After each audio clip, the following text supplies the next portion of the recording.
آپ دیکھ رہے ہیں گمٹی چرچ ٹی وی۔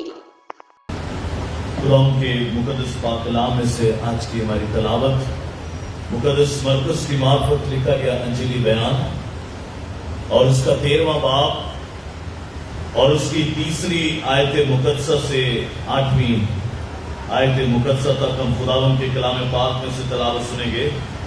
مقدس مرکز کی معرفت لکھا گیا انجیلی بیان اور اس کا 13واں باب اور اس کی تیسری آیت مقدسہ سے 8ویں آیت مقدسہ تک خداوند کے کلام پاک میں سے ہم تلاوت سنیں گے۔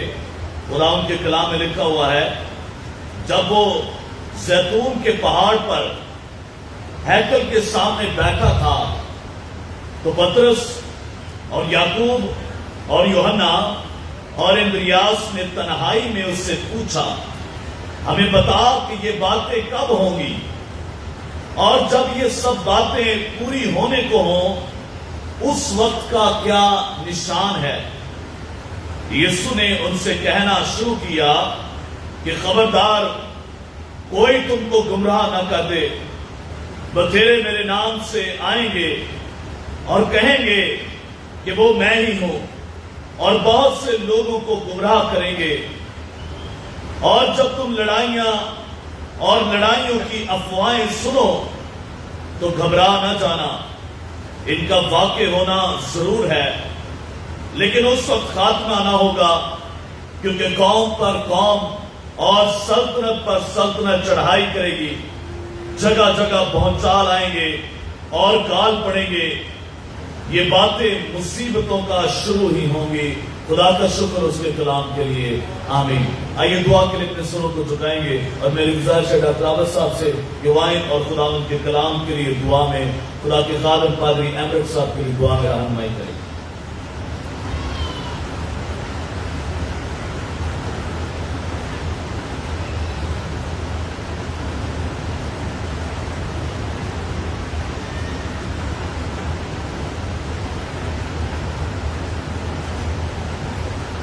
آئیے ہم دعا کریں، کلام مقدس کو پانے کے لیے، لینے کے لیے کلام ہمارے دلوں کی زمین کو ہموار کرے، تاکہ آج جو کلام مقدس کا بیج بویا جائے وہ ہمارے دلوں میں 100 گنا 60 گنا پھل آئے۔ آئیے ہم دعا کریں۔ خدائے تو کو برکت، تو جو ہم سب کا خالق اور مالک ہے، باخدا یہ مرکز تیرا بات کی چند آیات جو پڑھی گئی ہیں، باخدا یہ کلام ہم بچپن سے پڑھتے آ رہے ہیں، ہمارے آباء و اجداد بھی اس کو پڑھتے آ رہے ہیں۔ باخدا یہ اس وقت بھی سچ تھا، آج بھی سچ ہے، اور باخدا یہ سچ ہی رہے گا، کیونکہ تیرا کلام زندگی ہے، تیرا کلام راہ ہے، اور تیرا کلام کثرت کی زندگی ہے۔ تیرے ساتھ لپٹے رہنا ہی ہماری زندگی کا اصل مقصد ہے، اور یہی تو چاہتا ہے کہ ہم تیرے لوگ ہوتے ہوئے تیرے ساتھ لپٹے رہیں۔ باخدا آج تیرے منصور احمد ڈور صاحب کے لیے، جن کے لیے باخدا 15 روز باخدا پوری کلیسیا ان کے لیے دعا کرتی رہی، وہ جہاں کہیں بھی تھے، جس ملک کے باخدا دنیا کے حصے میں تھے، باخدا تیرا دست مبارک ان کے ساتھ تھا۔ باخدا میں ایمان کی آنکھوں سے، بلکہ ساری کلیسیا ایمان کی آنکھوں سے دیکھتی ہے کہ تو نے اپنے بندہ کو کثرت سے استعمال کیا ہے۔ وہ سلامتی سے گئے، سلامتی میں رہے اور سلامتی سے واپس آئے، اور ان کی صحت بے شک وہ رات کو بہت لیٹ آئے ہیں، لیکن باخدا میری اسیسمنٹ کے مطابق باخدا میں نے ان کے چہرے پہ ایک نور دیکھا، ایک روانگی، ایک شگفتگی دیکھی، اور میں نے کہا کہ آپ پہلے سے بے شک اتنا لمبا سفر کر کے آئے ہیں، یہ نور، یہ قوت، یہ طاقت میرا یسوع عطا کرتا ہے۔ میرا خدا کا، میرے خدا کا کلام ہمیں تر و تازگی دیتا ہے۔ باخدا اپنے بندہ کو، باخدا اپنے پاک نام کا دوہرا اور تہرا مسا دینا، باخدا آج کا یہ کلام ہماری زندگیوں کے لیے باعث برکت ہو، باعث قوت ہو، ہمارے لیے مشورہ ہو۔ خدا ہم ہمیشہ تیرے کلام مقدس کے مطابق اپنی زندگیاں گزاریں اور ہمیشہ تیرے ساتھ لپٹے رہیں۔ خدا تیرا شکر ہو، عبادت کے باقی ماندہ وقت پر تیرا جاہ و جلال بڑی قدرت کے ساتھ براجمان رہے۔ یسوع مسیح کے پاک جلیل قادر اور پاک نام میں تیرا دادا مسا تیرے بندہ کے لیے مانگتے ہیں، یسوع کے نام میں مانگتے ہیں، سمے بخش دے، آمین۔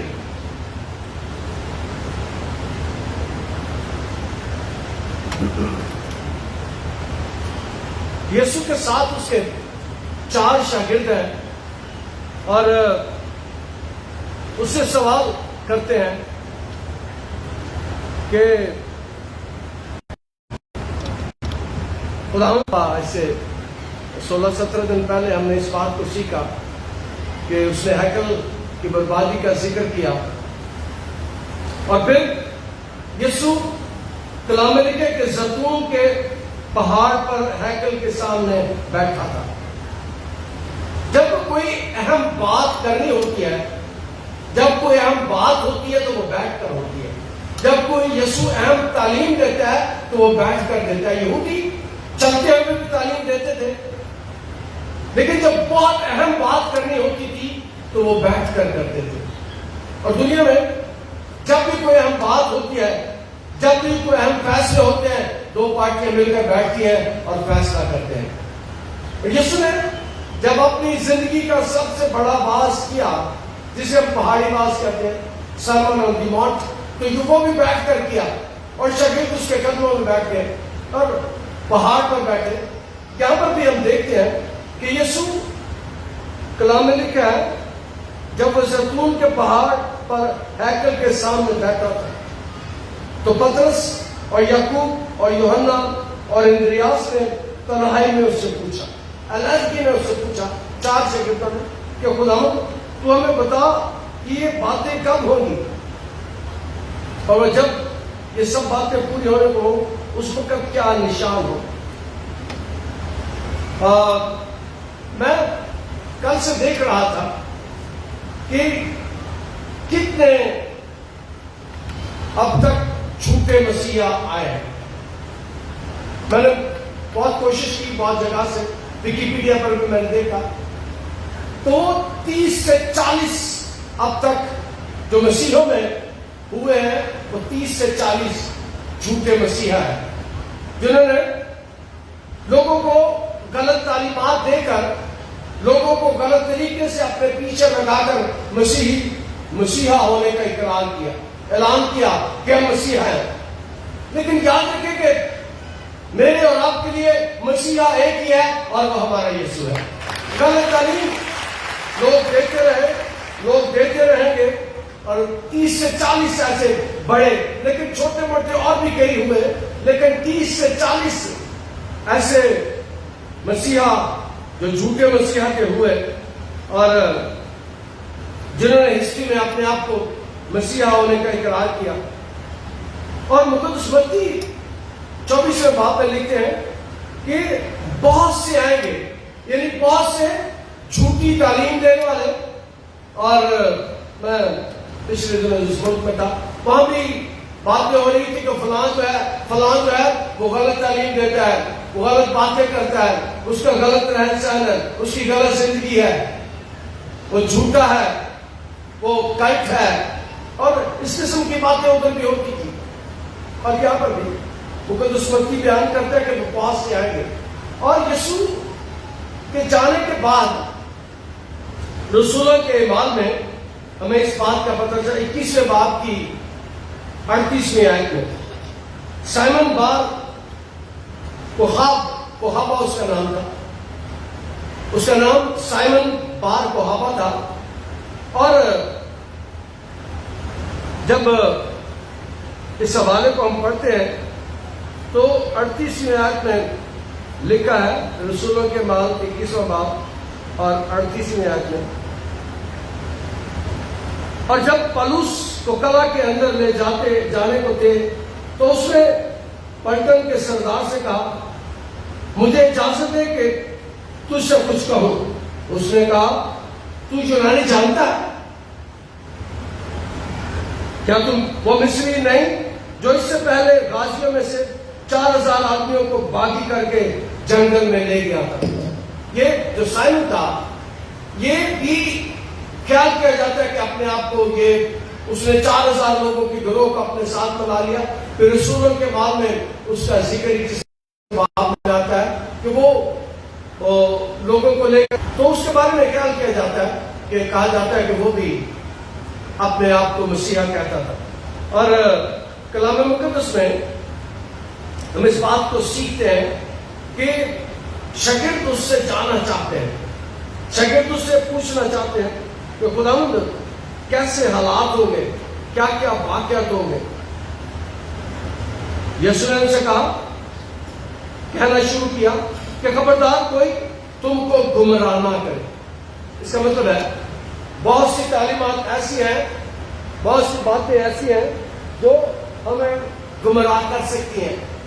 اگر لوگ غلط تعلیم دیتے ہیں، لوگ غلط باتیں کرتے ہیں. عام طور پر میرے پاس لوگ آتے ہیں اور بہت سے لوگ ایک سوال کرتے ہیں کہ 5 سال ساڑھا صاحب کرو، ساڑھا صاحب کر دو. اور میں کہتے میں کر تو میں صاحب تو فیل تھا، باقی سارے سبجیکٹ میں پاس تھا. تو جو میتھ تھا، میرا میتھ کا پیپر تھا، اس میں میرے اسٹار لا کے پاس ہوا. میں کہ میرے تو صاحب آتا ہی، میں نے صاحب جانتا. صاحب اگر آپ لگوانا چاہتے ہیں تو جو ہستی یہ صاحب جانتی ہے وہ صرف میرا رب ہے. میں کوئی صاحب نہیں جانتا. اور لوگ اکثر آتے ہیں اور مجھے کہتے ہیں پر صاحب ساڑھا زیادہ صاحب کتاب لائے. میں کہتا ہوں نہیں، میرے صاحب نہیں آتا. اور وہ کہتا ہے کہ لوگ تمہیں گمراہ کریں گے. اور ہم بہت سے لوگوں کے پاس چلے جاتے ہیں. لوگ آ کر کئی دفعہ مجھے بتاتے ہیں کہ پر صاحب اس فلانے بوٹا مسیح کے پاس چلے گئے، وہ فلانے رحمت مسیح کے پاس چلے گئے، اس نے ایسے کہا ایسے کہا. میں نے کہا میں ایک بات کرنے والا ہوں. میں نے کئی دفعہ ان سے کہا کہ جڑا زندہ ہی قبر چلا گیا وہ تو کوئی اچھائی کی توقع کر سکتے ہیں. اس سے اچھائی کی کیا توقع ہو سکتی ہے جو زندہ ہوتے ہوئے قبرستان میں چلا گیا، قبرستان میں رہتا ہے. اس سے آپ توقع نہیں کر سکتے کہ وہ آپ کی بھلائی یا اچھائی کر سکتا ہے. اور اس کے پاس کوئی ایسا اختیار نہیں ہے. اگر اختیار ہوتا تو وہ زندوں کے درمیان زندوں میں رہتا. اور یسوع کہتا ہے تمہیں گمراہ نہ کرے. اس کا مطلب ہے بہت سی تعلیمات ہمیں گمراہ کرنے کے لیے ہوتی ہیں. اور بہت دفعہ ہم طور پر جب ہم ان کے پاس جاتے ہیں تو وہ کہتے ہیں کہ اے والے کام دے اینے پیسے ہوں گے، اے والے کام دے اینے پیسے ہوں گے. اتنے پیسے وہ لیتے ہیں لیکن کام کوئی نہیں ہوتا. یاد رکھیں کلام میں لکھا ہے کہ مفت میں ملا ہے مفت دو. جو پیسے لے کے کام کرتے ہیں یاد رکھیں ان کا کام سیدھا نہیں ہوتا، ان کا کام پٹھا ہوتا ہے. اور کئی دفعہ لوگ میرے پاس آتے ہیں، ہمارے پاس آتے ہیں اور وہ کئی دفعہ عبادت کے بعد آتے ہیں یا عام دنوں میں آ جاتے ہیں تو وہ مجھے ہدیہ دینے کی کوشش کرتا ہے تو میں نہیں لیتا. میں کہتا ہوں نہیں، عبادت میں آئیں گے تو دینا، ویسے نہیں میں لیتا. اور عام طور پر ہم ان کے پاس جائیں جو ہمیں گمراہ کرتے ہیں، جو غلط تعلیم دیتے ہیں، جو حساب کتاب کرتے ہیں، وہ ہم سے پیسے بھی مانگتے ہیں، پیسے بھی لیتے ہیں. تو کئی دفعہ تو آج کل ذرا کام سستا ہو گیا. کئی دفعہ پہلے وہ کہتے تھے بکرا، ان کے اندر نہیں 5 کلو گوشت لے آؤ. اور یاد رکھیں وہ ہمیں خدا سے دور لے جاتے ہیں، گمراہی پیدا کرتے ہیں. یہ سنیں اس بات کا جو پہلی بات یہ سنے کی، یہ سنوں سے کہنا شروع کیا کہ خبردار کوئی تم کو گمراہ نہ کر دے. بندے میرے نام سے آئیں گے اور کہیں گے کہ وہ میں ہوں اور بہت سے لوگوں کو گمراہ کریں گے. وہ کہیں گے میں ہوں. اور ایسا ہوتا ہے بہت سے لوگ اپنے آپ کو بڑا ظاہر کرنے کی کوشش کرتے ہیں. بہت سے لوگ اپنے آپ کو بڑا بتانے کی کوشش کرتے ہیں. بہت سے لوگ کئی میں نے بتایا کہ چھوٹے موٹے کا ذکر نہیں، لیکن جو بڑے بڑے جو ویکیپیڈیا بیان کر رہا تھا وہ یہ تھا کہ 30 سے 40 دنیا میں ایسے مسیح آئے ہیں جنہوں نے ہزاروں لاکھوں لوگوں کو اپنے پیچھے لگا لیا، غلط تعلیم دی. اور آج بھی اس شہر میں بھی ایسی تعلیمات دی جا رہی ہیں. ایسے لوگ ہیں ہمارے درمیان جو غلط تعلیم دینے والوں کے پیچھے جاتے ہیں. کوئی ایسے کلٹس ہیں جو ایسی بدعتیں ہیں جو شہر میں بھی سر پکڑ رہے ہیں, جو شہر میں بھی ہمیں سر نکالتی ہوئی نظر آ رہی ہیں. اور یاد رکھیں ان سے ہوشیار رہنے کی ضرورت ہے, ان سے خبردار رہنے کی ضرورت ہے. اور اگر کوئی ہمارا بھلا کر سکتا ہے, کوئی ہماری بھلائی کر سکتا ہے, کوئی ہماری اچھائی کر سکتا ہے, کوئی ہمیں اچھی تعلیم دے سکتا ہے, تو یہ کلام میرے ہاتھ میں, اس سے سیکھنے کی ضرورت ہے. اور بہت دفعہ ہم کلام کو پڑھتے ہی نہیں, کلام پر توجہ نہیں دیتے, کلام کو تلاوت نہیں کرتے. اور میں نے ایک بات کہی تھی ایک دن, میں نے کہا ہم عام طور پر گھروں میں کلام ہمارے گھروں میں ہوتا ہے, لیکن اسے کپڑے میں بند کر کے پرچتی کر رکھے ہوتا ہے جیسے ہاتھ نہ جائے. اسی کہتے ہیں بچے کا ہاتھ نہ آ جائے. اور یاد رکھیں کہ میں نے اس دن کہا تھا کہ کلام کو ذرا تھلے لا لیں, اپنے پاس رکھیں. میں نے تیرے کلام کو اپنے دل میں رکھ لیا ہے. ہم عام طور پر پرچھتی پہ رکھتے تھے, پہلے تو ایسے ہی ہوتا تھا. جب ہم گھروں میں انجیل کو بائبل کو رکھتے تھے تو بائبل کو اونچا رکھتے تھے, سال سے ایک بار لا کے چاٹ لیتے سب. لیکن یاد رکھیں کوئی ہماری رہنمائی کر سکتا ہے, کوئی ہماری مدد کر سکتا ہے, کوئی ہمیں سکھا سکتا ہے, تو یہ کلام مقدس جو ہمارے ہاتھ میں ہے اس کو. اور آج میں خدا کا شکر ادا کرتا ہوں, آج بہت زیادہ ہمارے بچے پڑھے لکھے ہیں, ہمارے خاندان کے لوگ پڑھے لکھے ہیں جو کلام کو پڑھ سکتے ہیں. ہم اکثر کلام کو نہیں پڑھتے اور گمراہی کا شکار ہو جاتے ہیں. اور میں نے ایک واقعہ ایک دن بتایا تھا, ایک لڑکی ہمارے پاس آئی ایک بڑے شہر سے, اس کا بھائی مجھے فون کر رہا تھا. اس نے کہا پادری صاحب میری بہن بڑی بیمار ہے, بڑے دنوں سے, بڑے سالوں سے. ہماری کسی نے بتایا کہ وہاں جاؤ, وہاں دعا کریں گے, آپ جا کر دعا کرنا. ان کے ساتھ مل کر میں بتا رہا ہوں جو بات غور کرنا کہ آپ جا کر وہاں دعا کریں گے تو خدا اسے رہائی دے گا. لیکن اس کی ماں پیچھے کھڑی تھی, ٹیلی فون سن رہی تھی. انہوں نے کہا بیٹا ایک کام پادریاں کا نہیں, ایک کام سیاڑیاں کا ہے. یاد رکھیں بہت بار ہم غلط لوگوں کی باتوں میں آ جاتے ہیں. انہوں نے باقاعدہ اپنے لوگ رکھے ہوتے ہیں جو ان کے بارے میں آ کے بتاتے ہیں کامیا والا جو بڑا پاپا کر سکتا ہے, وہ بڑا سیاح کر سکتا ہے. لیکن میں آپ کو بتاتا ہوں نہ وہ کر سکتا ہے, نہ وہ کر سکتا ہے, اس سے میرا رب کر سکتا ہے, صرف میرا خدا کر سکتا ہے. یسوع شاگردوں کو تعلیم دے رہا ہے, یسوع شاگردوں کو بتا رہا ہے بتیرے میرے نام سے آئیں گے, اور نام ان کا بھوٹا مسیح ہوتا ہے, نام ان کا رحمت مسیح ہوتا ہے, نام ان کا کوئی اور مسیح ہوتا ہے, لیکن مسیح والے کام نہیں کرتے. مسیح زندگی ان کی نہیں ہوتی, مسیح تعلیمات سے وہ واقف نہیں ہوتے. اور دوسرے دنوں میں میڈیا پہ دیکھ رہا کہ بابا بڑھے گیا, انہوں نے کہا میں مسیح کئی عبادت کر رہا ہوں. اس نے جب اس کو سمان بولا تو پیچھے ساری جادویاں کے دادا نکل آئے. یاد رکھے کہ ہمیں ایسے لوگوں سے ہوشیار رہنے کی ضرورت ہے. یسوع اپنے شاگردوں کو, مجھے آپ کو بتاتا ہے بغیر میرے نام سے آئیں گے اور کہیں گے کہ وہ میں ہوں, اور بہت سے لوگوں کو گمراہ کریں گے. اور جب تم لڑائیاں اور لڑائیوں کی افواہیں سنو تو گھبرا نہ جاؤ. اب دنیا میں جنگیں ہوتی رہتی ہیں, پہلی عالمی جنگ, دوسری عالمی جنگ, ملک آپس میں لڑتے ہیں. آج کل بھی ایک لڑائی ہو رہی ہے دنیا میں ایران اور امریکہ کی, ایک دوسرے پر کر رہے ہیں, بم پھینک رہے ہیں. دنیا میں بہت کم امن قائم ہوتا ہے, دنیا میں بہت کم سکون ہوتا ہے. کوئی نہ کوئی ملک دنیا میں لڑتا رہتا ہے, کوئی نہ کوئی دنیا میں جتنا اسلحہ بنا ہے, جتنے بم ہے دنیا میں, اس اسلحے سے, اس بم سے جتنے بم بن چکے ہیں, یہ دنیا 3 دفعہ تباہ ہو سکتی ہے.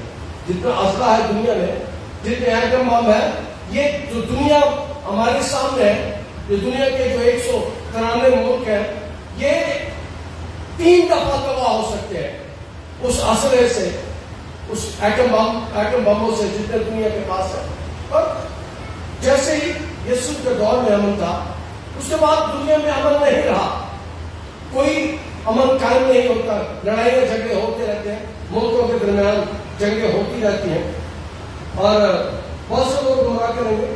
اور جب تم لڑائیاں اور لڑائیوں کی افواہیں سنو تو گھبرا نہ جانا. اور جب ہم جنگوں کو دیکھتے ہیں تو کئی لوگ کہتے ہیں مجھے آ کے پرسا لڑائیاں ہو رہی ہیں، انہوں نے لگتا قیامت آنے والی ہے، مجھے پوچھتے پرسا قیامت کو تو ہے، میں کہ مجھے بھی پتا.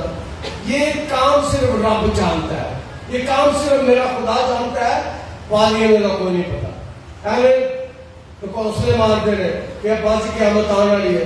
پچھلے 2000 سال سے لوگ کئی دفعہ منتظر ہے کہ یسوع آئے گا اور قیامت آئے گی.